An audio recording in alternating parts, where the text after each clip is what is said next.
Good evening, everyone, and welcome to the Pullman Police Advisory Committee. I'm Stephanie Rink, the chair, and welcome. We are going to take attendance, and we're going to start with the roll call. Starting to my left. So David Macon, multicultural representative. Isabella Macon, high school representative. Gwen Rink, high school representative. Eric Lisa Tetzlaff. Medali, Pioneer Hill. Oh, sorry. Eric Tetzlaff, Business Community. Adam Williams, Sunnyside Hill. Phyllis Stahlkopf, Sunnyside Hill. Angie Center, WSU. Nathan Dean, parent of a Pullman School District child. Barbara Hammond, College Hill. Megan Parks, GPSA. Carol Dambuki, Multicultural. Gary Jenkins, Police Chief. And Jake Opgenorth, Commander. Great, thank you. So approval of minutes. Our last meeting was November 8th. Does anybody have any questions, comments, or concerns on the minutes? Seeing none, do we have a motion to approve? All in favor? Any opposed? All right, thank you. Moving on, we have our first item of business. We have the Internal Affairs Procedures presentation by Commander Jake Opgenorth.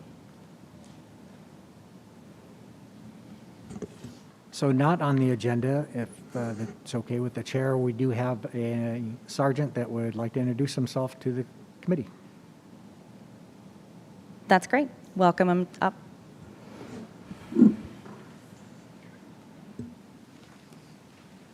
Hi, my name is Todd Dow. I'm a sergeant with the Pullman PD. I've been a sergeant for almost 3 years now. I've been with the department since 2005. I've been on SWAT, sniper, detective, field training officer. I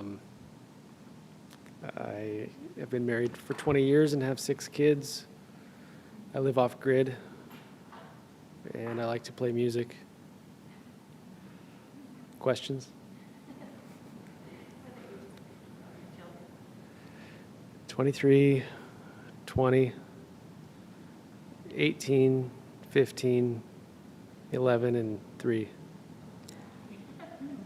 Yeah. So, Sergeant Dow, can you actually repeat the questions? So just as a reminder, when we ask questions, we do need to use our microphone. Oh, sure. She was asking the ages of my kids. Thank you. Do anybody else have any questions? Could you give us a deeper dive into why you wanted to become a police officer? So I started in 05, and I had time after 9/11 to kind of think about what I wanted to do with my life. I'd been an education major prior to that, and I was just finding that it wasn't for me. And after thinking about it for a little while, I thought that I wanted to kind of give something back and to offer what I could. And I thought that that would be a good thing to do. And why a Pullman police officer? We came to school here, and I liked the area. It just seemed like the best fit for me. Is there a seminal moment that just made you know that Pullman was the right department for you?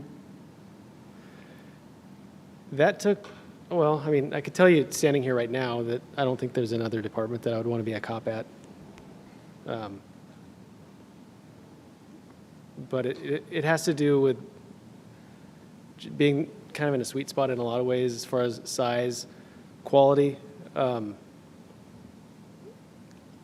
I don't know, there's something about the department in terms of the quality of the line officer that, and I don't know why it's that way, but it just always has been that way since I've been here.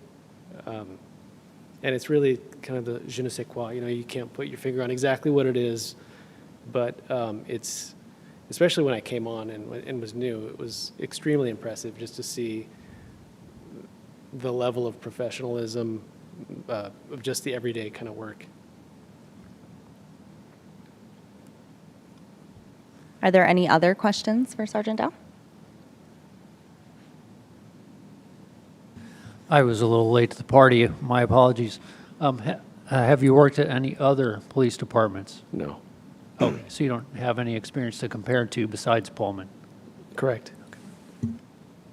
Being a cop and doing training and stuff, you get to go places and see a little bit of what other departments are like. But yeah, I've never been a cop anywhere else. Tell us your most memorable experience being a Pullman officer. That's really hard. I mean, there are things that happen that are memorable, but when someone springs a question like that, it's like, well, I come to work and I do my job. And the hard things just kind of get blended into all that. So I can't really give you one on the spur of the moment. I'm sorry. All right, any other questions? Well, thank you so much for being here this evening. Thank you We for appreciate having me. that. Thanks. All right. Good night. Thanks. Commander, you're up.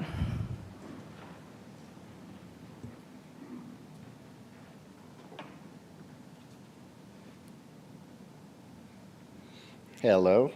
So, as I introduced myself, I'm Jake Opgenorth. I'm the commander at Pullman Police Department. One of my duties at the Pullman Police Department is to handle the internal investigations within our department. So basically, any misconduct, any allegations, they'll come to me for an investigation. So I was asked to come and talk about that today with you. So that's what I'll be trying to cover here. So first off, we have a policy that basically anytime we receive a complaint, we will investigate that complaint. How we investigate it might differ based on the allegation and the seriousness of it, but we will investigate every complaint to some extent. So we don't just ignore it. And I think that over the last year, I think with a lot of the talk about police reform, I heard a lot of things in the news talking about how we need to pass certain laws because we need to make sure that, I guess, officers are held accountable for their actions. Well, we absolutely believe that at Pullman Police Department. So any of those laws coming at us, it's not a change to us. I think that, I guess I'm kind of proud to say that we police ourselves pretty well. We have high standards at Pullman Police Department, and we don't accept misconduct because that reflects on all of us. So I'm just going to start off right there saying, yeah, we'll get a complaint, but we will investigate it. So if we do get a complaint, it could be something as a phone call. It could be somebody coming in the lobby. Typically, it starts off with somebody wants to talk to a supervisor. So initially, a supervisor will handle that, and it's kind of getting a feel for what the complaint is and how serious it is. It could be something very minor, very simple that the sergeant can handle right there on the spot. But if it's not, and the person says, no, I want to make a complaint, then the information will be collected, and then it'll be forwarded to me for handling. And then we also handle internal complaints, and this could be something where I initiate an investigation because an officer got in a car accident. And so I'll initiate an investigation and look into that and try to determine the cause of that and where that goes. Or it could just be a complaint of one staff member versus another staff member, and then we'll handle that. So those are the types of complaints. And then we kind of handle them in two different ways. An inquiry is basically we're looking into the allegation, but right off the bat, right off the get-go, it's not a major serious complaint. We don't think that if the allegation is sustained that there probably is not going to be discipline. It might just be something where we need to say, hey, you need to do better in this regard. And it's a more informal process. But even though it's more informal, it's still I guess it's still investigated, it's still documented, there's still all the paperwork behind it. But then it could go all the way up to a formal investigation, and that's something that I'll show you. It follows a lot more detailed steps. So an informal investigation starts off with we receive a complaint, and we decide this is going to go a formal investigation route because maybe it's serious. And we need to gather all the facts. It's kind of like doing any investigation, really, that, you know, police, we do investigations all the time. It's just a different kind of investigation. So we start with getting all the facts. We interview the complainant.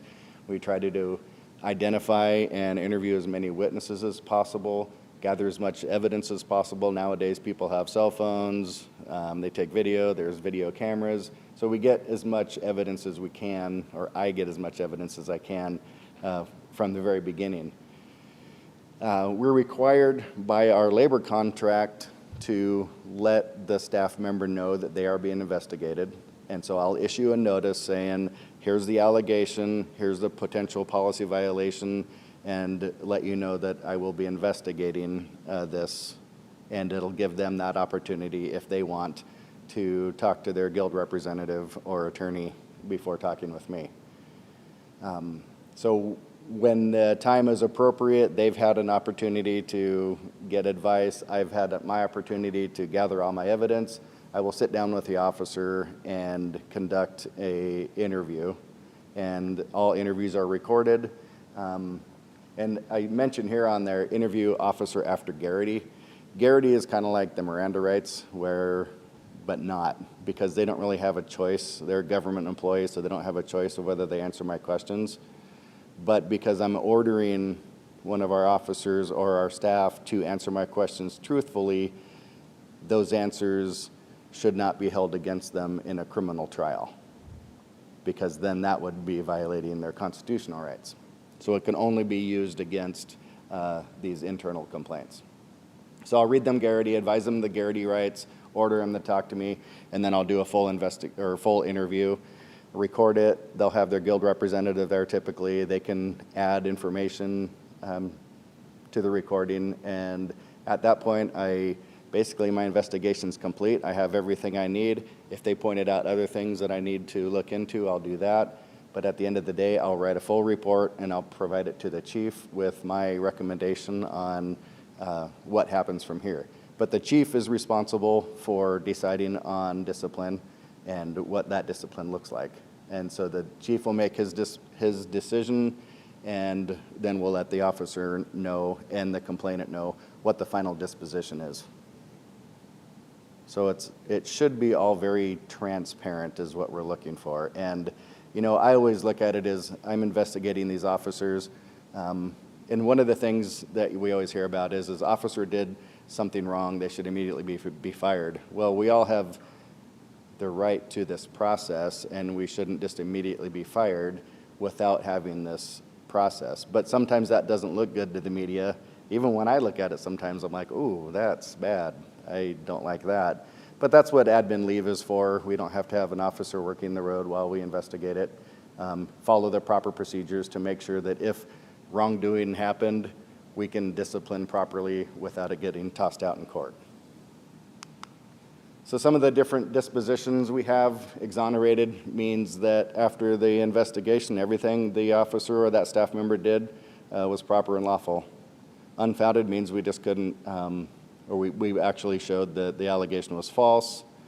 Not sustained means we can't prove it, and sustained means the allegation was supported by the evidence. If the allegation and the complaint shows that it was sustained, then the chief has several options of what kind of discipline to issue.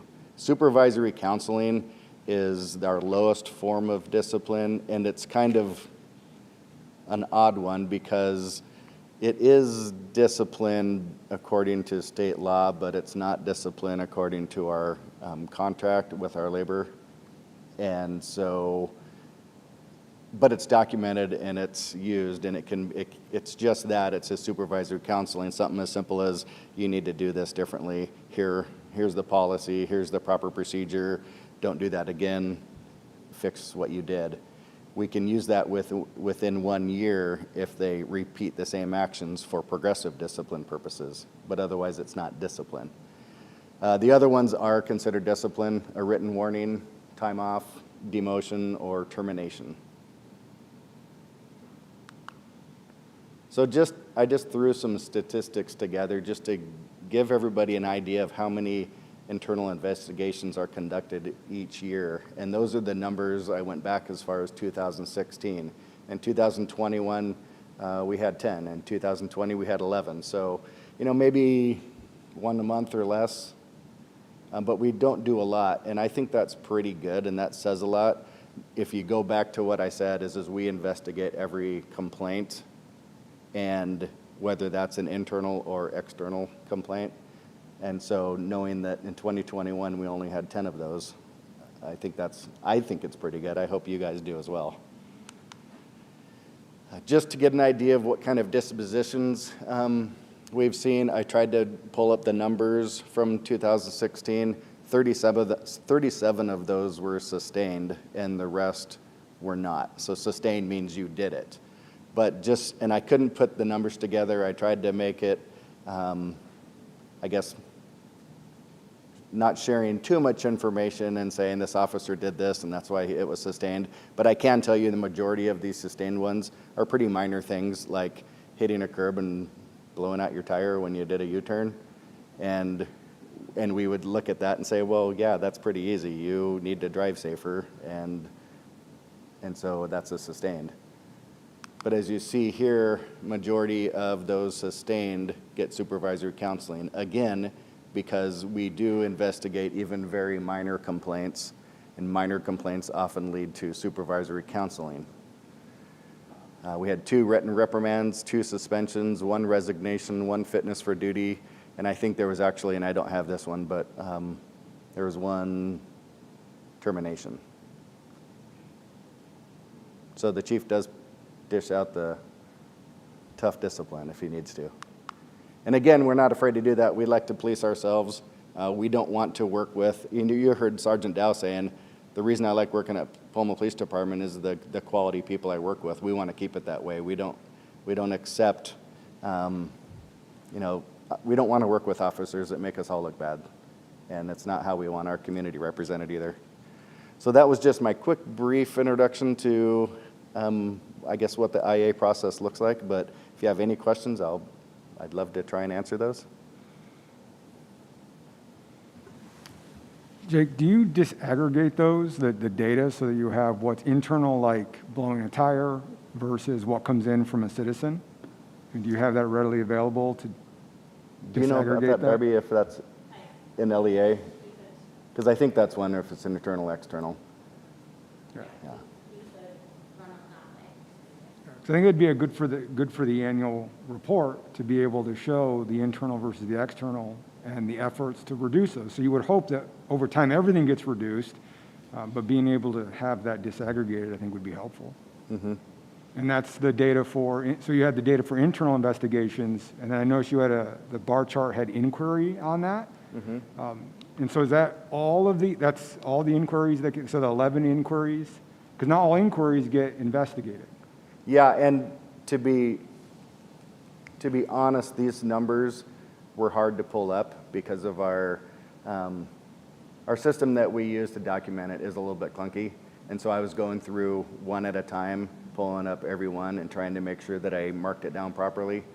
And Oh, absolutely. It's not the most user-friendly. Do you know who could help with that? Well, we just got a new system actually that we are starting To point over to Megan, so, could certainly yeah, help with moving forward, now that we have a new system starting in 2022, I think diving into the data is going to be a lot easier. And that. And if I think being able to have that historical data, so it's great that you have a new system, but to clean up the old data is going to be helpful to just show those patterns and changes over time. mm-hmm.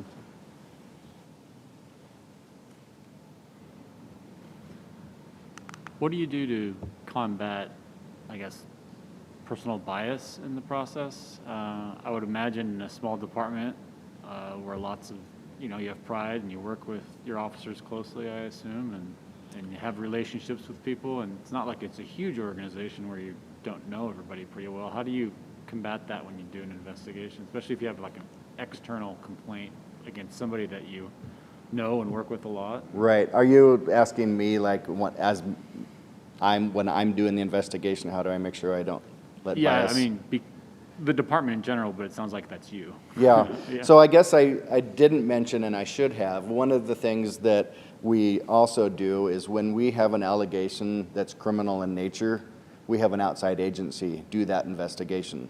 And it'll run separate from our internal investigation, because like I said, with Garrity, we can potentially harm the criminal investigation if we start our internal investigation first and then say they get information from our process that taints their criminal one because of their rights. And so we ask other outside agencies, we've had Spokane State Patrol, other agencies do investigations for us when we're looking at an officer that's, there's an allegation of a criminal nature. And so that's our first way we try to make sure that we don't introduce any biases into it.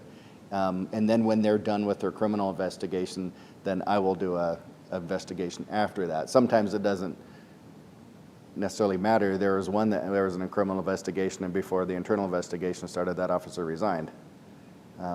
So it made that pointless. But when I do an internal investigation, and I get it, I know all these people that I'm doing an investigation on, and it's just something that I have to be aware of, that I make sure that I don't let my personal bias in. And I always try to take names and personalities out of it, almost like I'm going to be thinking of Officer A did this, and is this appropriate for any Pullman officer, not just this individual officer, but that position more than a title or a name, I guess. So I think that's all I can really do, is just try to be aware that I can't let my personal biases or feelings involved. And I think that by me doing the investigation, and then it's reviewed by the chief, and then the guild has an opportunity to review it as well, I think that if there was that concern, that would probably show up. Any further questions? Thank you for your presentation. You're welcome. Chief Jenkins for the Police Department update.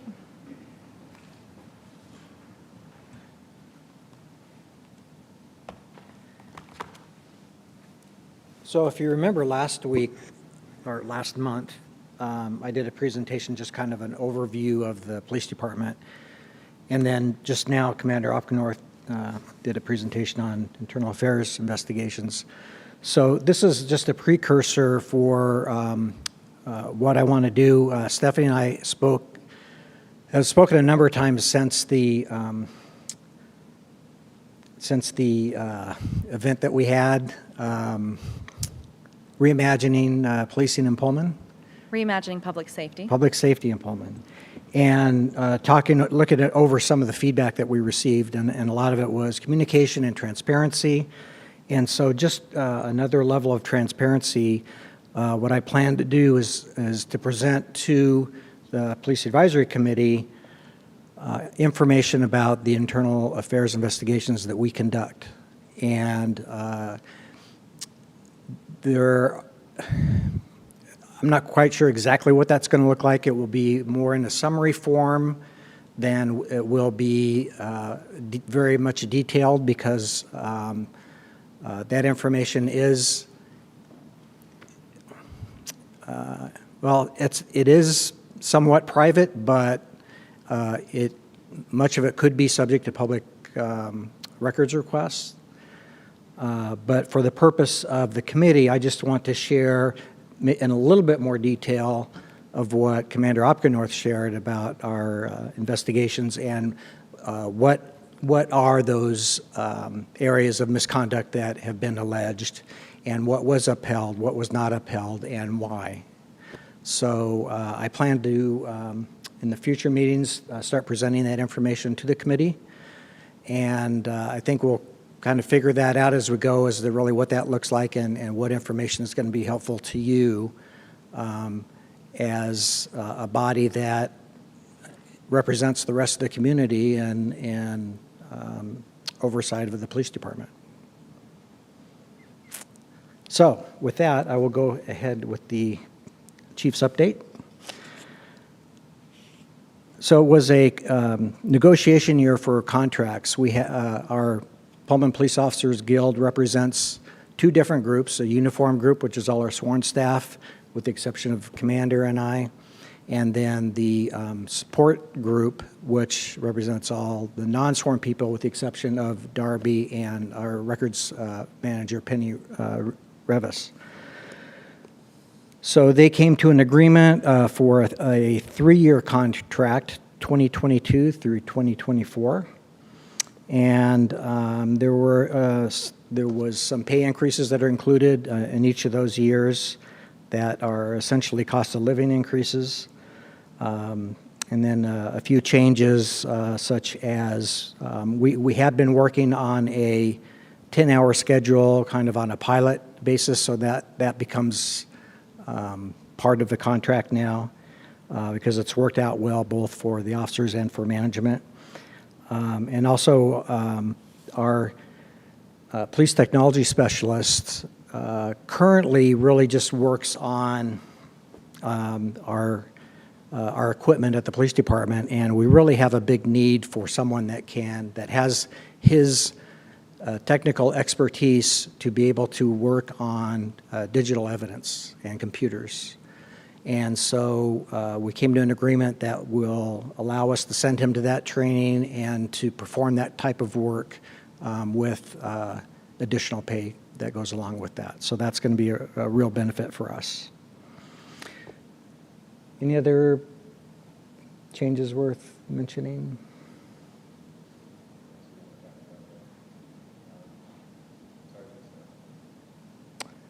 The test, yeah, I will get to that. I just mean about the contract. Yeah.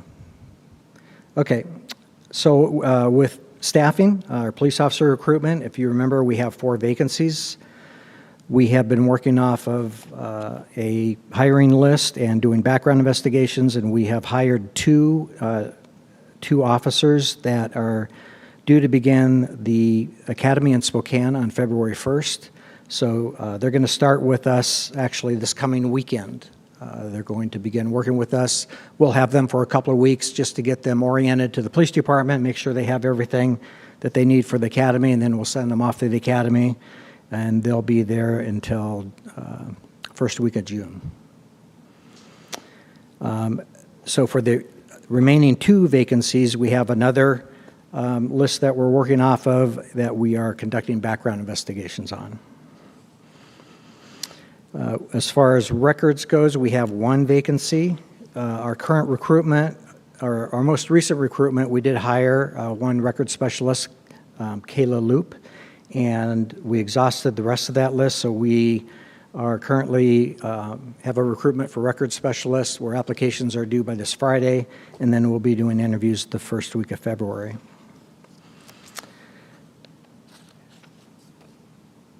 And I believe at the last meeting I described an administrative sergeant position that we created that council approved, and that's in lieu of a second commander position that we originally had proposed a few years ago. We felt that where our department is now, that the second or the additional sergeant position would be more beneficial for us than a second commander position. So to fill that sergeant position, we conducted a sergeant promotional process that included a evaluation of our current sergeants of the applicants. We had them prepare a portfolio with certain criteria about their education and experience and training, and that was evaluated by chiefs from other agencies. And then we also held an assessment center where they were put through a number of scenarios and were evaluated by panels of law enforcement and community members. So the results of that is being taken to the Civil Service Commission Wednesday morning for them to certify that list. And then once that list is certified, the way our Civil Service Commission rules work is I'm allowed to interview the top 3 from that list, so that will be done later in the week, and then we will identify and promote a sergeant. So around the 1st of February, we'll be moving Sergeant Greg Umbright is currently in detectives. We're going to go ahead and move him to the admin sergeant position. And then we're going to move Sergeant Aaron Brashears, currently in patrol, to detectives. And then the new sergeant will fill in behind Sergeant Brashears in patrol. So new sergeants typically will go to patrol before any other specialty assignment to get that experience in patrol and supervising officers out in the field. And then after they have some time getting some experience doing that, then they're eligible to take on these other specialty assignments.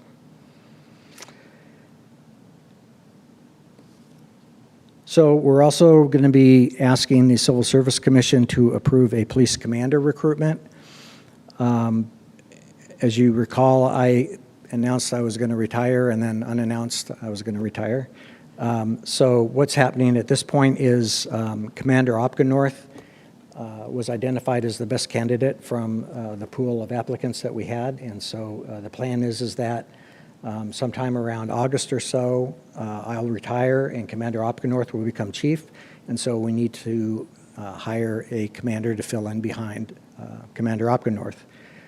Our current sergeants, none of them meet the minimum qualifications for commander, so we're not doing an internal recruitment. It will be from external candidates. We finished our Citizens Academy, that first one that we've had since about 2007, I think. We are taking applications for the next Citizen Academy, which will be from February 3rd to April 14th. And applications are due by Friday. And last I heard, we had 20 applications, Darby? Yeah, we got one more since then. Okay. So if anyone is interested, apply. I also previously told you about a law enforcement mental health and wellness grant that we were awarded, that we're working with Megan and Dr. Macon on developing peer support team along with WSU Police Department and Moscow Police Department. And we've identified a mental health professional that will work with us as an advisor that is as part of the grant. And so that grant is moving forward. We've identified training for officers to attend. So that was really the first 2 steps was getting our advisor and then setting up training for our officers. So we'll keep you posted as that grant moves along. I was contacted by Washington State Representative Mary Levitt. She represents a district in the, I believe, Pierce County area, and she's working on 2 bills that are related to hazing. One is to increase the penalties for hazing, and so she called and we had a discussion. She asked for some feedback and asked me to review her bill and give her some input. And so she's asked me to testify in favor of the bill that she just recently proposed, because the legislative session just started today. And that's all I have. Does anybody have any questions?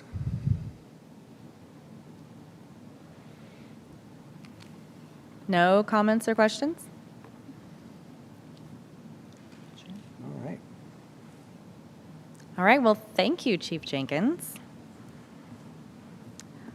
All right, we will move on to our constituencies poll, and I will start with you, David. Nothing to report? I guess from the Pullman High School, our tutoring program really needs people to come. We've been putting flyers all up around the school and have been offering to give people pizzas if they come. We really want to tutor people at the tutoring program, so I hope people hear this and come. Other than finals week or month, it feels like, I don't think anything has happened other than that. Nothing to report from Pioneer Hill.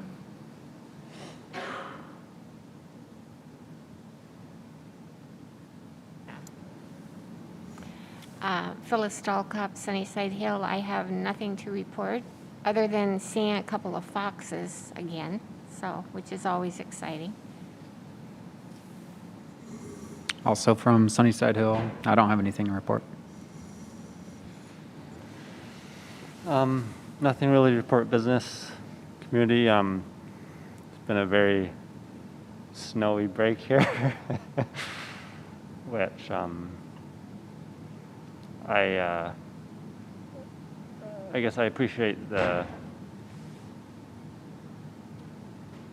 posts from City of Pullman Police on some of that stuff. So, and even as far as some of the keeping the community posted on some of these snow things. So. So as the Pullman School District parent, I do not have anything to report as well. On behalf of WSU faculty and staff, we are supposed to have students back today. Unfortunately, travel conditions across the state have provided a situation where we felt like that was unsafe. And so we have suspended class activities until this Wednesday. So that is when we are expecting students to be here. We are asking all students to travel safely and to make arrangements that are appropriate for their health and safety, both in terms of COVID and in terms of being able to travel. But we are anticipating a full return to in-person instruction on Wednesday. So we are monitoring the current COVID situation, and I would just like to remind everybody to look at our WSU COVID page for any updates and not pay attention to any social media posts or hearsay of your neighbors or frat parties or anything like that. Everybody has a different opinion of what's happening, but if you'll look at that WSU COVID page, that will tell you what's actually happening. We will be fully in person, and we will be masked. The vaccine mandate is obviously still in place, and we won't change that status unless we get a direct order from the governor. So hopefully Wednesday we will be back in business. Nathan, Pullman School District parent, nothing to report. Barbara Hammond, College Hill. Well, I can affirm that many students are back in the neighborhood, and it's very nice to see them. It's very nice to see them. With all the snow and our small streets, traffic is tricky, but I think everybody's being super careful and pulling into the berms to allow other people to go by. So far, so good. Craig Watt, at large, nothing to report. Nothing to report for GPSA. Yep, nothing to report for multicultural. All right, well, thank you. So seeing that we have no public, so we will have no public comment, but is there anything else for the order of the business?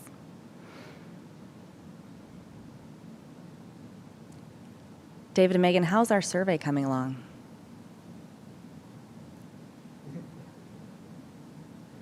So I took what the subcommittee had put together and the feedback that I got from that meeting in the question development and actually forwarded that to Chief Jenkins and Commander Opener today. And then I think there's other conversations still happening regarding how the survey is going to be put out there. But Yeah, so we'll have a meeting Thursday. Yeah, we have a meeting on Thursday to talk about the potential of a climate survey. So we would be able to have the contact survey and the climate survey. And so we just have to go over the budget details on Thursday for that. But we'll be ready to have at least the contact survey to launch as soon as we can. But it's fully developed. Great. Anything else that any would like to bring up? Chief, I have a question about the SRO position and the memorandum of understanding with the school district. The school district's looking at a new policy, and I don't know if that's based upon the state changes or anything. Do you know anything about that? It's proposed that some things will come before this committee? Yeah, so there were, I think in 2 different legislative sessions, some bills that were passed concerning school resource officers and they require a memorandum of understanding between the law enforcement agency and the school district. And part of that is that a group will review specific information regarding the work of the school resource officer in the school, and there's certain criteria for that group. And it just so happens that the Police Advisory Committee meets that criteria because it involves parents from the school, it involves students, and it involves community members. So at the end of every school year, we will bring a report to the Police Advisory Committee for their review and comment. Thanks. Okay, well, if there's nothing else, our next meeting is February 14th, which just so happens to be Valentine's Day. So if you would like to bring Valentine cards, please bring them for everybody. If you'd like to send me flowers, that's perfectly fine too. But if not, have a wonderful evening.